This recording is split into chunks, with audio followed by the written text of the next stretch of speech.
జై శ్రీరామ్. ఇగో ఇది దర్భవనం. ఈ యొక్క దర్భని పవిత్రమైనటువంటి కార్యాలు ఉపయోగిస్తారు.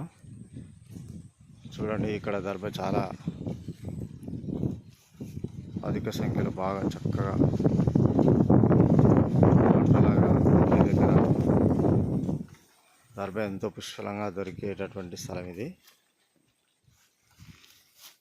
ఇది కాలువల ప్రదేశాలలో మొలుస్తుందని చెప్తారు. ఇక్కడ కాలువ ఉంది, కాలువ ఒడ్డున దర్భ పుష్కలంగా ఉంది. ఇక్కడ ఇది అపర కార్యాలలో మరియు యజ్ఞ కార్యాల్లో ఈ దర్భను వాడతారు. ఈ విధంగా తెల్లగా కంకుల మాదిరిగా కనిపిస్తుంది. ఇదే ఒరిజినల్ దర్భ. చాలా పరమ పవిత్రమైనటువంటి ఈ దర్భ ఇది. చూడండి, ఈ యొక్క దర్భని దర్శనం చేసుకున్న వారికి కూడా పుణ్యము. ఈ దర్భని సమస్త శుభకార్యాలు కూడా వాడతారు.